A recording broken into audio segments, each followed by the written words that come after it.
Hi hello ವೀಕ್ಷಕರೇ, welcome back to my YouTube channel. ಹೇಗಿದ್ದೀರಾ ಎಲ್ಲರೂ? ಐ ಹೋಪ್ ಎಲ್ಲರೂ ಕೂಡ ಚೆನ್ನಾಗಿದ್ದೀರಾ ಅಂತ ಅನ್ಕೊಳ್ತಾ ಇವತ್ತಿನ ವಿಡಿಯೋನ ಶುರು ಮಾಡ್ತಾ ಇದ್ದೀನಿ. ಅದಕ್ಕೂ ಮುಂಚೆ ತಾವೇನಾದ್ರು ಮೊದಲ ಬಾರಿ ಚಾನಲ್ನ ವಿಸಿಟ್ ಮಾಡಿದರೆ ತಪ್ಪದೆ ಚಾನಲ್ನ ಸಬ್ಸ್ಕ್ರೈಬ್ ಮಾಡ್ಕೊಳ್ಳಿ. ವಿಡಿಯೋ ಇಷ್ಟ ಆದರೆ ಲೈಕ್, ಶೇರ್ ಆ್ಯಂಡ್ ಕಮೆಂಟ್ ಮಾಡೋದನ್ನು ಮರಿಬೇಡಿ ಸ್ನೇಹಿತರೆ. ಬನ್ನಿ ಇವತ್ತಿನ ವಿಡಿಯೋನ ಶುರು ಮಾಡೋಣ. ಜೀವನದ 3 ಮಂತ್ರಗಳು: ಸಂತೋಷದಲ್ಲಿ ಮಾತು ಕೊಡಬೇಡಿ, ಕೋಪದಲ್ಲಿ ಉತ್ತರ ಕೊಡಬೇಡಿ, ದುಃಖದಲ್ಲಿ ನಿರ್ಧಾರ ಕೈಗೊಳ್ಳಬೇಡಿ.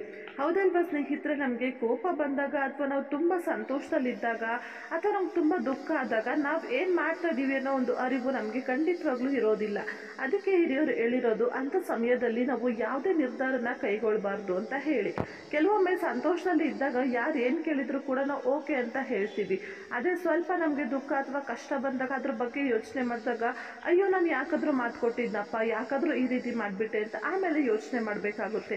ಅದೇ ರೀತಿ ಕೋಪದಲ್ಲಿ ಕೂಡ ಅಷ್ಟೇ. ನಾವು ಕೋಪದಲ್ಲಿದ್ದಾಗ ಯಾರು ಏನಾದರೂ ಸಿಲ್ಲಿ ವಿಷಯನ ಹೇಳಿದ್ರು ಕೂಡ ತುಂಬಾ ಕೋಪ ಮಾಡ್ಕೊಳ್ತೀವಿ. ಹಾಗೆ ನಾವು ಯಾಕೆ ನಿಮಗೆ ಈ ರೀತಿ ಮಾಡಬೇಕು ಅಂತ, ಅದು ನಮ್ಮ ಕಡೆಯಿಂದ ತಪ್ಪಿದ್ರು ಕೂಡ ನಮ್ಮ ಕಡೆಯಿಂದ ಏನೂ ತಪ್ಪಿಲ್ಲ ಅನ್ನೋ ರೀತಿಯಲ್ಲಿ ನಾವು ಉತ್ತರನ ಕೊಡಬೇಕಾಗುತ್ತೆ. ಅದಕ್ಕೆ ಹೇಳೋದು, ಕೋಪದಲ್ಲಿದ್ದಾಗ ಆದಷ್ಟು ನೀವು ಮೌನವಾಗಿರೋದು ತುಂಬಾ ಒಳ್ಳೆಯದು. ಆದರೆ ಕೋಪ ಬಂದಾಗ ಮೌನವಾಗಿರೋದು ತುಂಬಾ ಕಷ್ಟ ಅಂತ ಕೆಲವೊಬ್ರು ಹೇಳ್ತಾರೆ.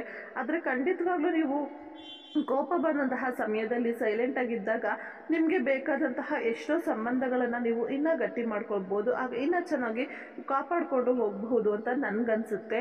ಹಾಗೆ ದುಃಖದಲ್ಲಿದ್ದಾಗೂ ಕೂಡ ಅಷ್ಟೇ. ನಮ್ಮ ಮೈಂಡಲ್ಲಿ ದುಃಖದಲ್ಲಿದ್ದಾಗ ತುಂಬಾ ನೆಗೆಟಿವ್ ಯೋಚನೆಗಳು ಬರ್ತಾ ಇರುತ್ತೆ.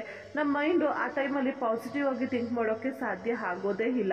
ಹಾಗಾಗಿ ದುಃಖದಲ್ಲಿರುವಂತಹ ಸಮಯದಲ್ಲಿ ಯಾವುದೇ ರೀತಿಯಾದಂತಹ ನಿರ್ಧಾರನ ಕೈಗೊಳ್ಳೋದು ಒಳ್ಳೆಯದಲ್ಲ. ಅದು ಚಿಕ್ಕದೇ ಆಗ್ಬೋದು, ದೊಡ್ಡದೇ ಆಗ್ಬೋದು. ಯಾವುದೇ ಒಂದು ಪುಟ್ಟ ನಿರ್ಧಾರ ಕೂಡ ಆ ಸಮಯದಲ್ಲಿ ತಗೊಳ್ಳೋದು ಖಂಡಿತವಾಗ್ಲೂ ಒಳ್ಳೆಯದಲ್ಲ ಅಂತಲೇ ಹೇಳ್ಬೋದು ಸ್ನೇಹಿತರೆ. ಯಾಕಂದರೆ ಆ ಸಮಯದಲ್ಲಿ ನಿಮ್ಮ ಬಗ್ಗೆ ನಿಮಗಿರುವಂತಹ ಪಾಸಿಟಿವಿಟಿಯಿಂದ ನೆಗೆಟಿವಿಟಿನೇ ಜಾಸ್ತಿ ಆ ಟೈಮಲ್ಲಿ ಕೆಲಸ ಮಾಡ್ತಾ ಇರುತ್ತೆ. ಹಾಗಾಗಿ ಅಂಥ ಸಮಯದಲ್ಲಿ ಆದಷ್ಟು ನೀವು ಕೈಗೊಳ್ಳುವಂತಹ ನಿರ್ಧಾರಗಳನ್ನು ಕೈ ಬಿಟ್ಬಿಡಿ ಅಂತಲೇ ಹೇಳ್ತೀನಿ. ಸೊ ಇಷ್ಟು ಹೇಳ್ತಾ ಸ್ನೇಹಿತರೆ, ಇವತ್ತಿನ ಈ ಒಂದು ವಿಡಿಯೋನ ಇಲ್ಲಿಗೆ ಮುಗಿಸ್ತಾ ಇದ್ದೀನಿ. ಈ ಒಂದು ವಿಡಿಯೋ ತಮಗೇನಾದರೂ ಸ್ವಲ್ಪ ಆದರೂ ಇಷ್ಟ ಆಗಿದ್ದರೆ ಪ್ಲೀಸ್ ಲೈಕ್ ಮಾಡಿ, ಶೇರ್ ಮಾಡಿ, ಕಮೆಂಟ್ ಮಾಡಿ. ಹಾಗೆ ಇದೇ ರೀತಿ ಹೆಚ್ಚೆಚ್ಚಿನ ವೀಡಿಯೋಸ್ಗಾಗಿ ನಮ್ಮ ಯೂಟ್ಯೂಬ್ ಚಾನಲ್ನ ಸಬ್ಸ್ಕ್ರೈಬ್ ಮಾಡ್ಕೊಳ್ಳೋದನ್ನ ಮರಿಬೇಡಿ. ಪ್ಲೀಸ್ ಇವಾಗಲೇ ಚಾನಲ್ನ ಸಬ್ಸ್ಕ್ರೈಬ್ ಮಾಡಿಕೊಂಡು ಸಪೋರ್ಟ್ ಮಾಡಿ. Thank you for watching. Take